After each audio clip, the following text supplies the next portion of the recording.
Bonsoir tout le monde.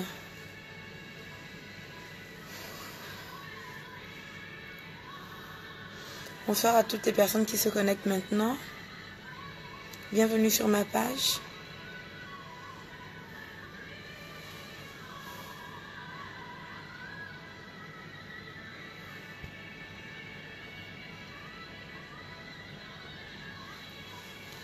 Bienvenue, bonsoir Samy.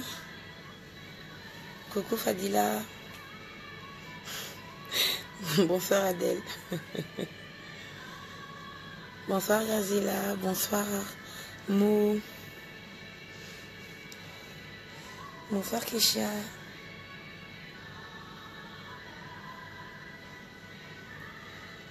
Bonsoir à toutes les personnes qui se connectent. Bienvenue, bienvenue. Bonsoir Cindy. Coucou Julie. Bonsoir Hollande. Bonsoir à tout le monde. J'espère que vous m'entendez bien. Désolée pour ma voix, elle a l'air un peu bizarre. Elle est un peu rock. Je ne me suis pas remise de la veillée de vendredi 23. J'espère que la musique n'est pas trop forte. Coucou Brenda. Bonsoir Yvan. Coucou mon fils Niki. Coucou Samuela. Bonjour Keren. Bonjour Gravella. Est-ce qu'on m'entend bien? Est-ce que quelqu'un... Bonsoir Marion. Ça va? On m'entend bien? Merci Keren. Alors, avant qu'on commence, j'aimerais qu'on partage la vidéo, s'il vous plaît. Invitez personnellement vos contacts. Ne partagez pas seulement, invitez. Invitez le plus grand nombre de personnes. Merci Keren. Bonsoir Yolène. Dieu merci. Et la musique, ça va ou pas? On l'entend quand même? Gloire à Dieu, merci beaucoup. Bonsoir, on est là. Le son est parfait. Merci beaucoup. Gloire à Dieu. Coucou Leslie. On invite. Oui, tout est top. Coucou Célestine. On invitez personnellement vos contacts. Invitez les personnes à nous rejoindre.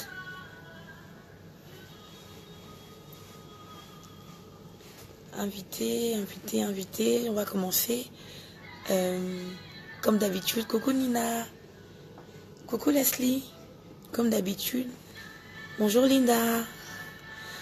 Comme d'habitude, on commence souvent par la prière. Madame Origo. Coucou Nadia. Bonsoir Antonia. Bonsoir Nora. Coucou Edouard.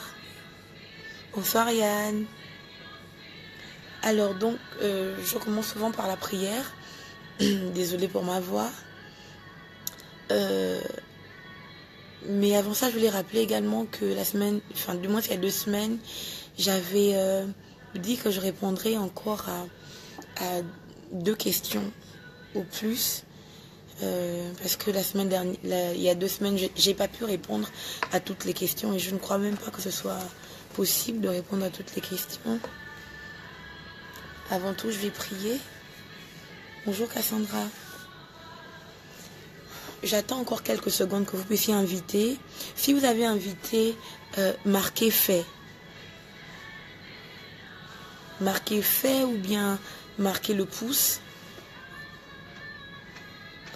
J'attends qu'on puisse inviter encore quelques personnes avant que nous puissions commencer. Parce que c'est important. Je crois que le problème de plusieurs personnes dans le foyer, c'est qu'elles ne sont pas formées. Elles ne sont pas du tout formées par rapport au mariage. Donc parce qu'elles rentrent dans le mariage sans être formées, eh bien leur mariage ne tient pas quand se lèvent les tempêtes.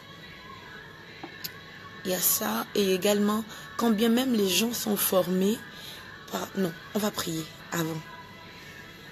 Seigneur Jésus, mais continuez d'inviter, même si on prie, continuez d'inviter pour que les gens puissent participer à ce direct. Seigneur, nous te rendons toute la gloire. Éternel, toi, le Dieu du mariage. Oui, Seigneur, nous te bénissons. Toi qui es celui qui connecte les hommes ensemble, Seigneur. Nous t'appelons, nous t'invitons. Nous avons besoin de toi. Seigneur, dans le nom de Jésus-Christ de Nazareth, nous ne voulons pas commencer sans toi, parce que tu es le commencement, Seigneur. Tu es l'alpha. Nous avons besoin de toi. Nous savons que si tu es présent, Seigneur, alors tout se passera comme tu le veux et comme tu le désires dans ta sainte volonté. Oui, Seigneur, viens au milieu de nous, dans le nom de Jésus. Apporte les réponses à nos questions, Seigneur. Viens nous former, viens nous forger par ta parole, afin que, pour ceux qui sont déjà dans le mariage, que nous puissions tenir, éternel, ô Dieu. Seigneur, que nous puissions être des partenaires de ton esprit, Seigneur, dans nos foyers, dans le nom de Jésus. Et que ceux qui ne sont pas encore entrés dans le mariage, Seigneur, éternel, qu'ils aient les outils nécessaires, Seigneur, mon Père et mon Dieu, avant d'y entrer, dans le nom de Jésus. Oui, Saint-Esprit, fais-le, afin que nous rendions toute ta gloire à Jésus-Christ.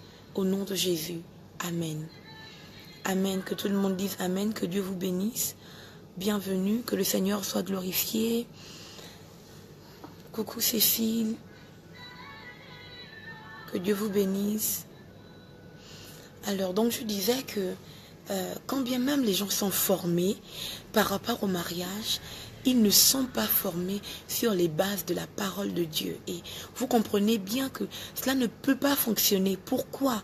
Parce que celui qui a le manuel, qui a la notice du mariage, c'est Dieu. Parce que c'est lui qui a institué le mariage. Alors que nous soyons chrétiens ou non chrétiens, les bases dont nous avons besoin pour un mariage solide, eh bien, c'est la parole de Dieu. J'allais dire, c'est la Bible. La Bible traite du mariage et la Bible traite de manière parfaite le mariage. Et donc, pour réussir notre mariage, nous avons besoin d'être enseignés de tirer notre enseignement, de tirer les outils pour vivre un mariage heureux, pour vivre un mariage qui résiste aux tempêtes, qui résiste aux attaques de l'ennemi, qui résiste aux mensonges de cette société. Nous avons besoin de la parole de Dieu. Soyez, Georges soyez plus explicite par rapport à quoi, s'il vous plaît?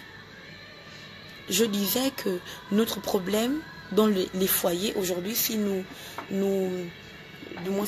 vivons plusieurs divorces, c'est parce que nous ne sommes pas formés par rapport au mariage. Et l'erreur que nous faisons souvent, c'est de croire que nous pouvons nous former en dehors de la parole de Dieu. La vérité, c'est que le seul manuel, la seule notice digne de ce nom pour nous aider à tenir ferme dans le mariage, pour nous aider à vivre un mariage heureux, c'est la parole de Dieu. Et je vais vous dire pourquoi. Du moins, je vais le redire pour ceux qui nous rejoignent. C'est la parole de Dieu parce que c'est Dieu qui a institué le mariage. Donc, que l'on soit chrétien ou non chrétien, que l'on soit croyant ou pas, le mariage n'est pas une invention d'homme.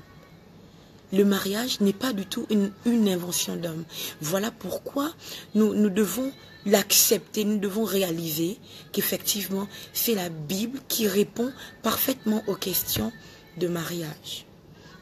Donc, il y a 2 semaines, je disais que j'allais répondre encore à 2 questions qui m'ont été posées il y a quelque temps. Je ne m'en souviens plus, mais il y a quelque temps. Une des questions que j'ai notées, c'est: est-ce possible de renouer avec un homme qui vous a trompé aux yeux du monde?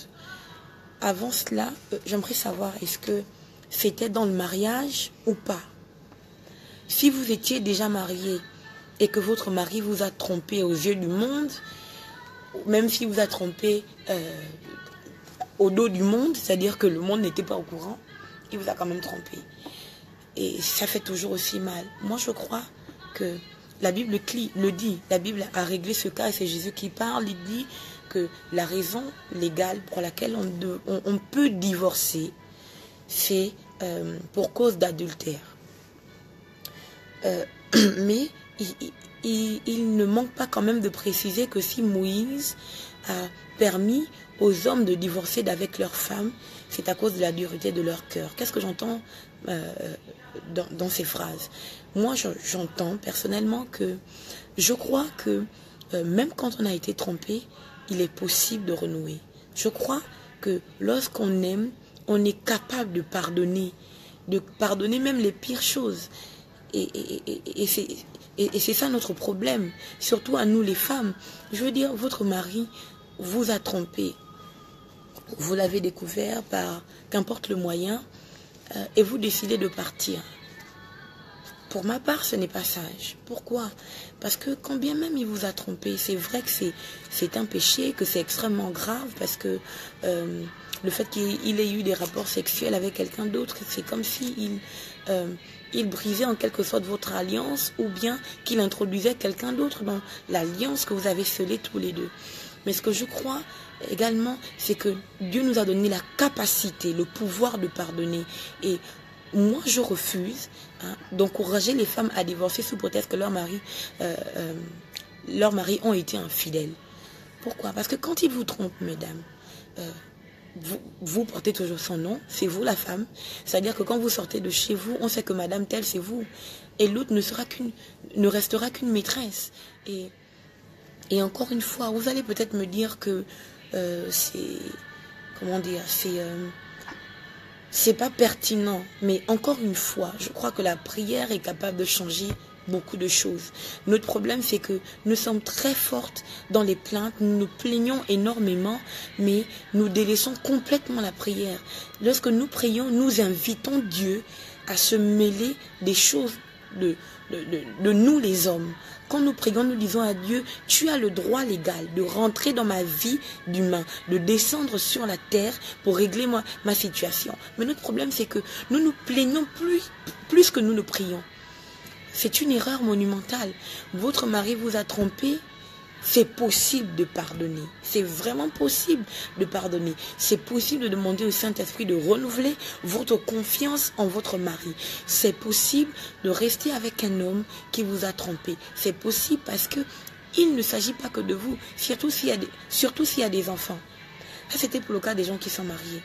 Maintenant, pour ceux qui ne sont pas mariés, et que vous êtes avec votre fiancé, et puis finalement vous apprenez qu'il vous a trompé. Personnellement, je vous dis quittez. Parce que s'il vous trompe quand vous êtes fiancé, il va faire quoi dans le foyer? Qu'est-ce qu'il va faire dans le foyer s'il vous trompe quand vous êtes fiancé? Personnellement, après, ce n'est pas écrit dans la Bible. Ce n'est pas écrit quand vous êtes fiancé et que votre fiancé vous trompe, quittez. Non. Je me rappelle de cette histoire de Marie et Joseph. Lorsque Joseph apprend que Marie est enceinte, la Bible déclare que Joseph veut rompre les fiançailles avec Marie en secret. Parce que c'est juste logique que si Marie est enceinte, c'est que Marie a eu des rapports sexuels non seulement en dehors du mariage, mais avec quelqu'un qui n'était pas lui. Du coup, Joseph veut sortir de la relation. Moi, je crois que si vous êtes fiancé et que c'est pendant vos fiançailles que votre fiancé vous trompe, c'est une prophétie, c'est-à-dire c'est déjà un signe annonciateur des choses bizarres, des choses difficiles qui vont arriver dans votre foyer. Après, il y en a qui ont la foi en se disant que bon, c'est pas grave, il va changer et tout ça. Je crois que dans les fiançailles, vous n'êtes pas obligé de rester fiancé avec quelqu'un qui vous trompe. Mais dans le mariage, le mariage est bien plus fort que les fiançailles. Le mariage, vous êtes liés. Le mariage n'a rien à voir avec les fiançailles. Et je crois que avant de se séparer, il faut réfléchir énormément. Il faut vraiment peser les actes que nous... il faut peser les actes que nous posons lorsque nous sommes mariés. Parce que la vérité, c'est qu'il ne s'agit pas que de nous. Que de nous en tant que personne. Il s'agit d'un destin. Et si vous avez des enfants, il s'agit également de plusieurs destins. Je passe à une autre question.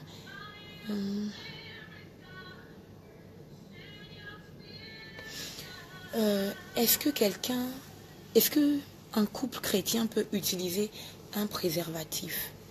Bon, C'est une question assez complexe, mais je vais vous dire ce que je pense. Moi, je crois que oui, un couple chrétien peut utiliser un préservatif. Je le crois.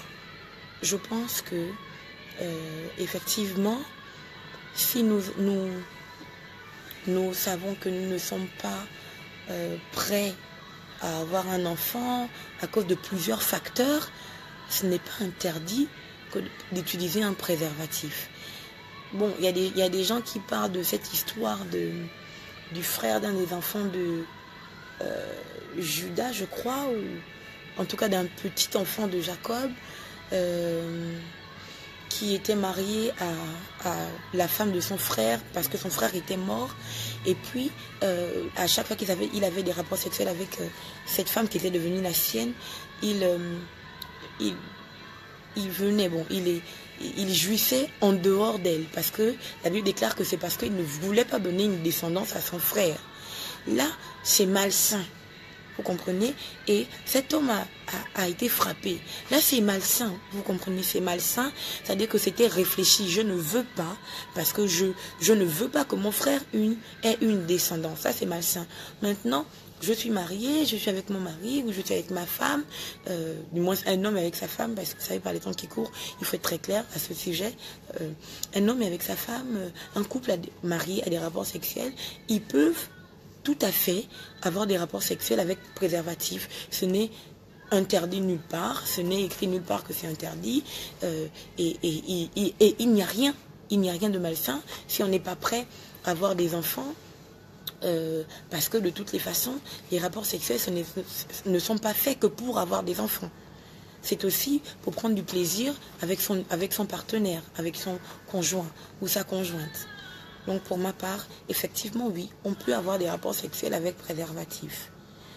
Voilà, je pense que je vais m'arrêter là par rapport aux questions. Ce soir, j'aimerais parler... Combien de temps, s'il vous plaît? 10 minutes?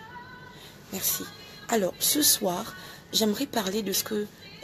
j'aimerais encore parler du divorce. J'aimerais parler de ce qui est un problème dans les couples, enfin, une des choses qui renverse les couples, ou du moins ce qui emmène le malheur, la discorde, les pleurs, la tristesse dans les couples. Et pour cela, j'aimerais que nous lisions la parole de Dieu dans le livre d'Éphésiens. Excusez-moi, je vais chercher. Jean-Pierre, j'ai besoin de ta Bible, s'il te plaît.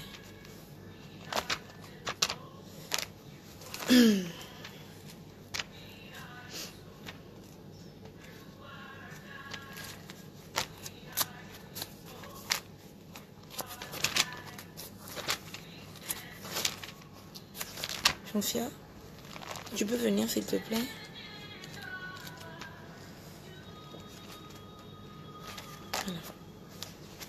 Voilà.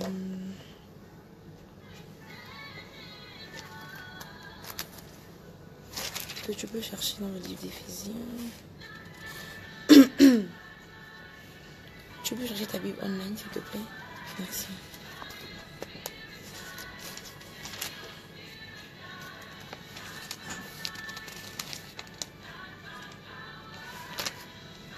Là, j'ai une nouvelle Bible. Elle m'a été offerte par mon époux. Cette semaine, elle est toute rose. Et je suis vraiment très heureuse. Elle est très, très belle. Je dis merci à mon mari, le pasteur Gélil Dorego, le meilleur mari de toute la surface de la terre. Je n'aurais pas pu épouser un autre. Alors,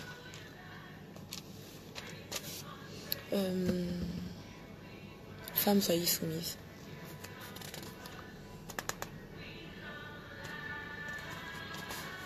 C'est l'apôtre Paul qui parle.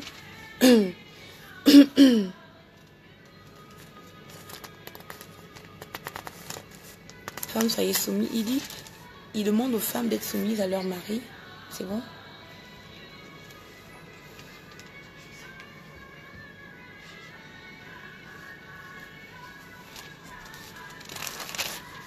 Il dit, il faut juste que je retrouve bien le passage. J'aurais dû trouver ma Bible. Alors, Non, c'était pas celui-là que je cherchais. Bon, c'est pas grave, on va aller dans Colossiens à ce moment-là. C'est pas le même passage.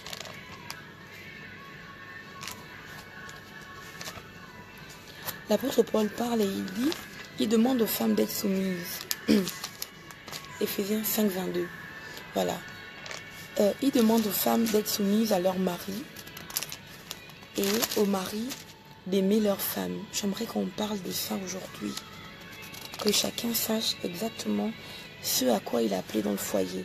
Mais je veux le dire encore autrement. Vous allez voir que c'est très fort. Éphésiens 5. Alors, Éphésiens 5 à partir du verset 22. Ou je veux plutôt dire du verset 18. Ne vous enivrez pas de vin, cela vous conduira à une vie de désordre, mais laissez-vous constamment remplir par l'esprit. Ainsi, vous vous encouragerez mutuellement par le chant de psaumes, d'hymnes et de cantiques inspirés par l'esprit. Vous louerez le Seigneur de tout votre cœur par vos chants et vos psaumes. À tout moment et pour toute chose, vous remercierez Dieu, le Père, au nom de notre Seigneur Jésus-Christ, et parce que vous révérez le Christ, vous vous soumettez les uns aux autres, vous, femmes en particulier, chacune à son mari, et cela par égard pour le Seigneur. Le mari, en effet, est le chef de sa femme, comme le Christ est le chef, la tête de l'Église, qui est son corps et dont il est le sauveur. Mais comme l'Église se soumet au Christ, de même, la femme se soumet en toutes circonstances à son mari. Quant à vous, verset 25, quant à vous, mari, que chacun de vous aime sa femme comme le Christ a aimé l'Église. On s'arrête souvent là, lorsqu'on lit ce passage. Oui, on a dit que l'homme doit aimer sa femme comme le Christ a aimé l'Église. Point. Mais il faut qu'on continue le passage, parce que c'est très important pour la suite et pour comprendre.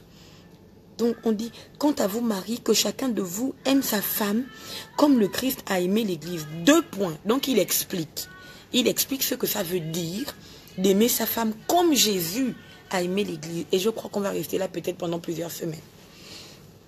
Il a donné sa vie pour elle afin de la rendre digne de Dieu après l'avoir purifiée par sa parole comme par le bain nuptial.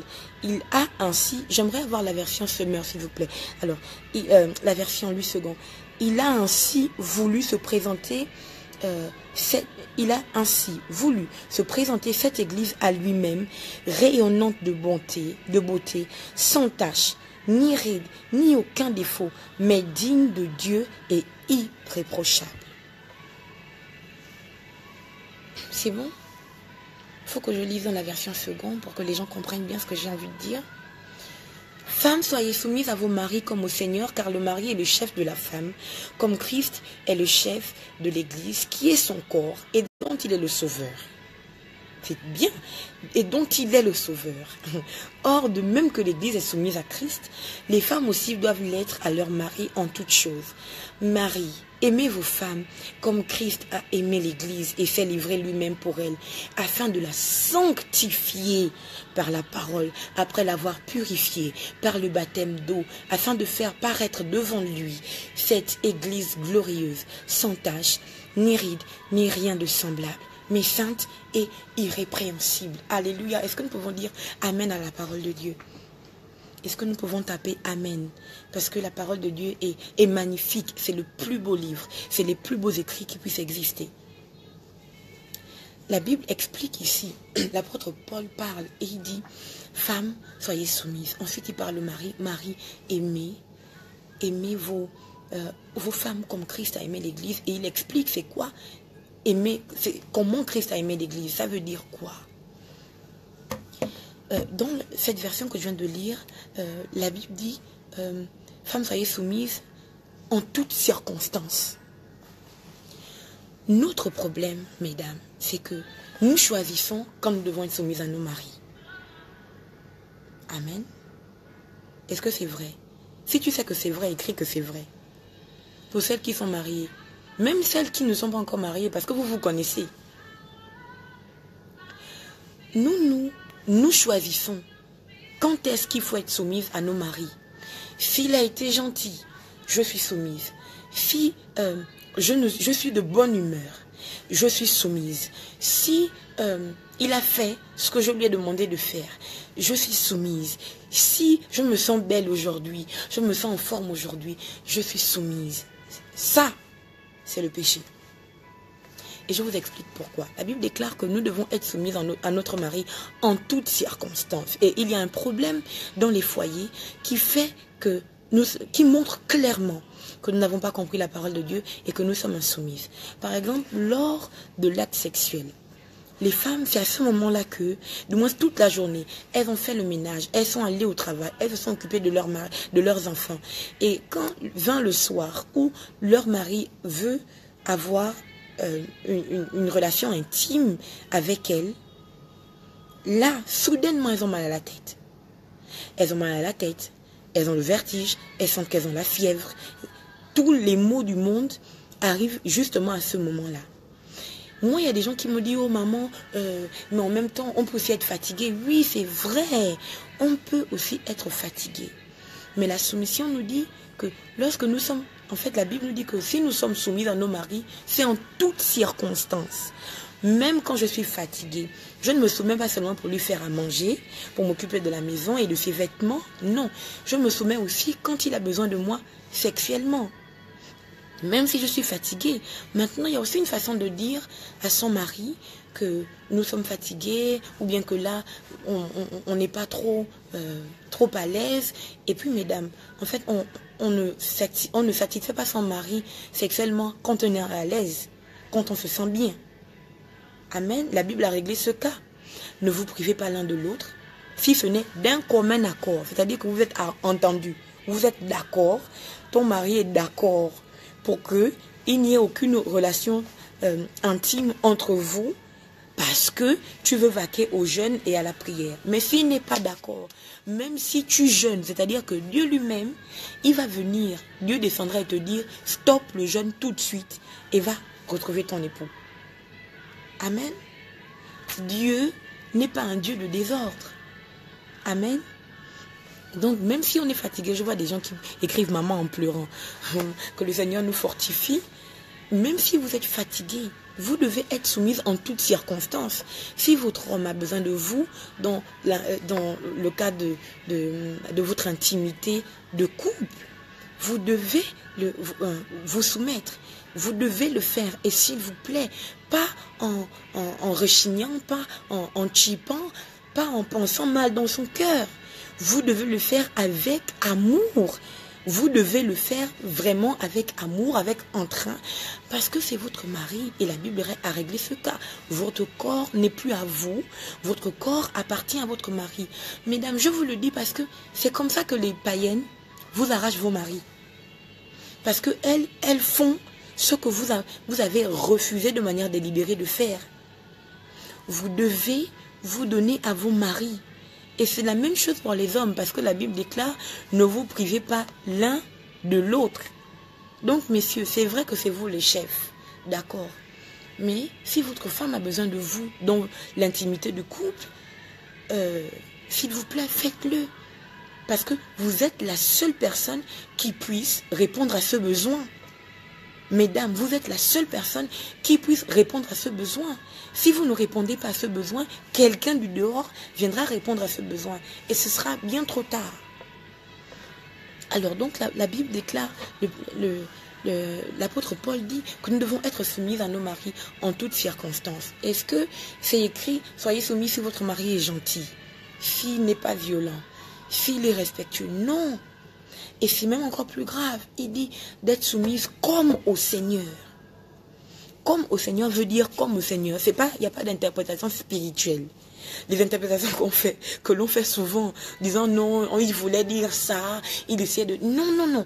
Comme il est en train de dire, de la même manière, de la même façon que vous respectez le Seigneur, que vous êtes soumise au Seigneur là, c'est comme ça que vous devez être soumise à vos maris.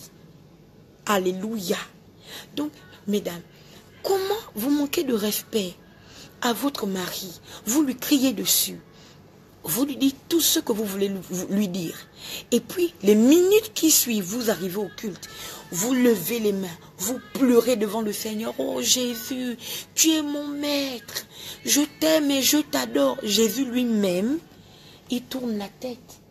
Parce qu'il y a un problème. Il a mis au-dessus de vous un chef. Et vous n'avez pas été capable de le respecter. Et vous venez dire à Jésus, tu es mon maître, je t'aime et je t'adore. J'ai souvent demandé à une de mes filles, j'ai envie de boire de l'eau s'il te plaît.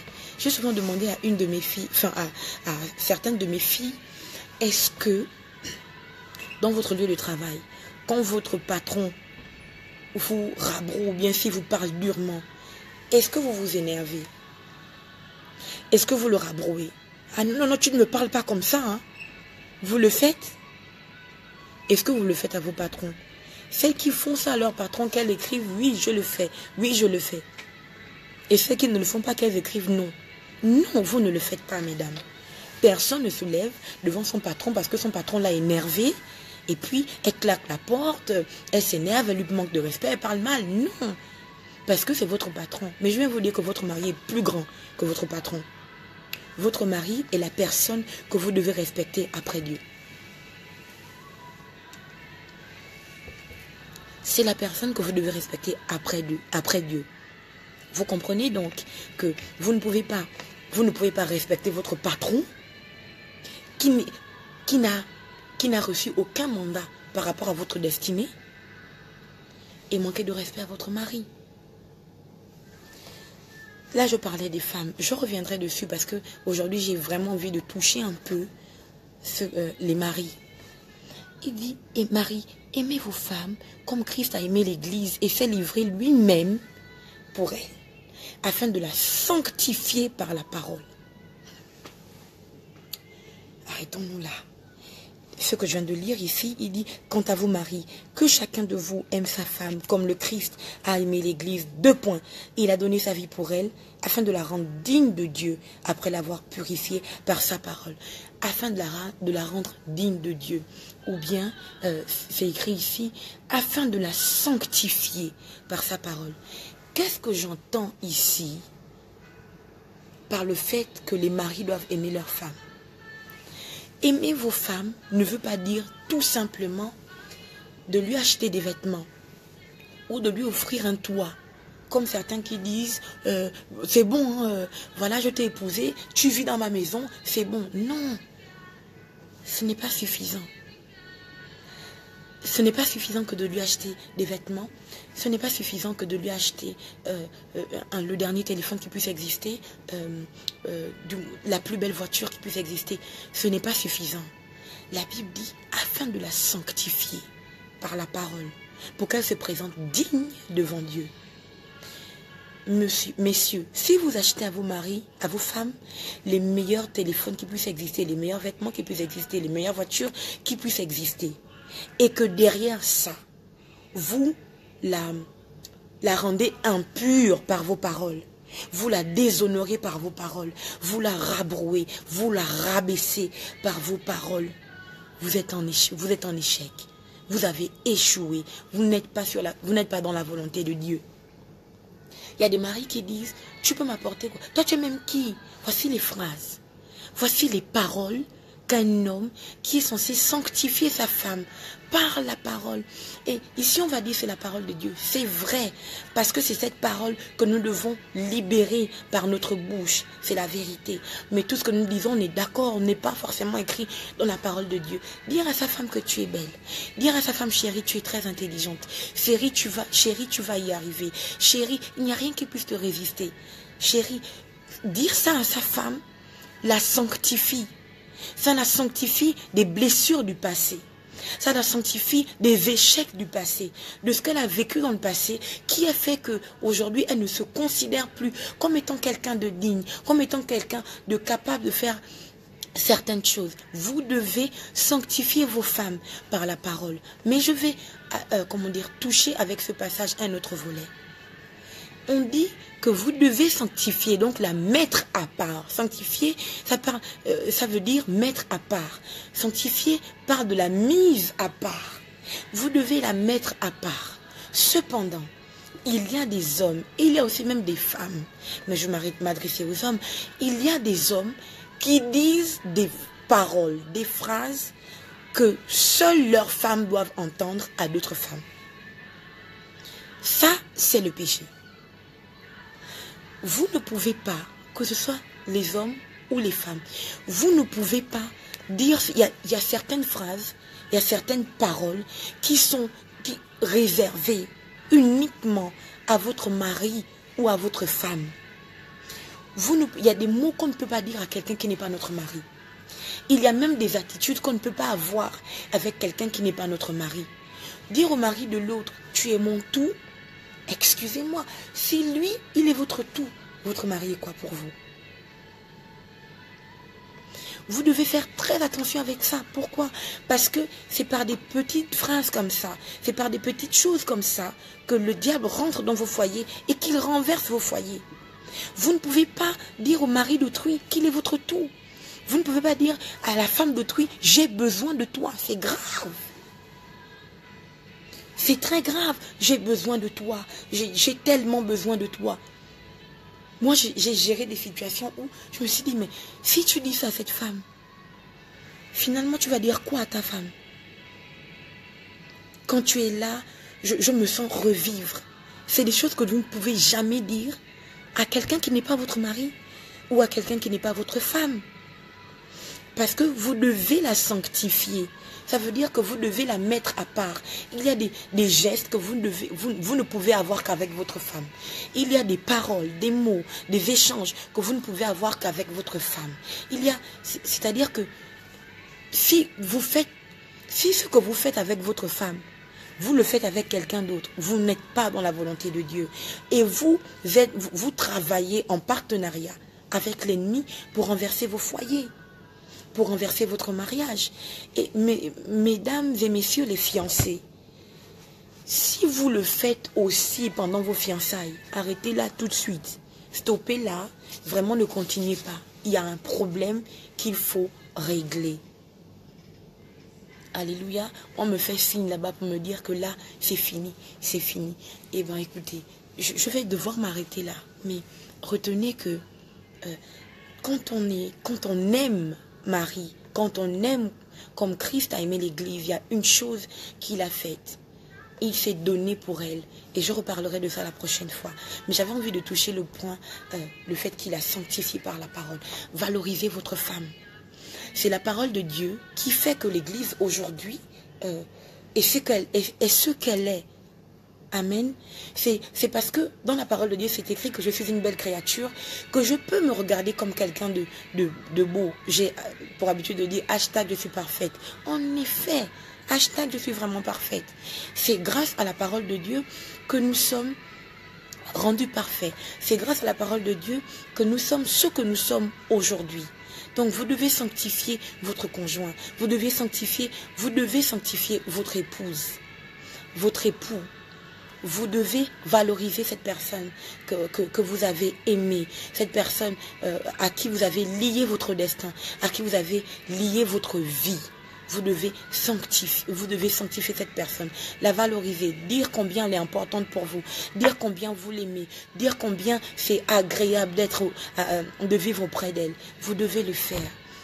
Mesdames, soyez soumises à vos maris.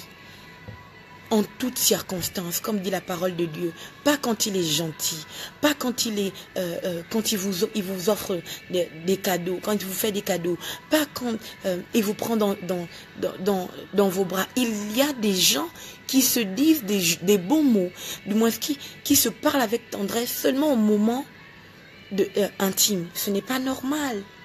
Vous comprenez? Ce n'est pas normal. Le moment de l'intimité, c'est pour couronner votre mariage. Mais vous devez le vivre même en dehors du temps de l'amour. Vous devez le vivre même en dehors du moment de l'intimité. J'espère que vous avez été bénis aujourd'hui.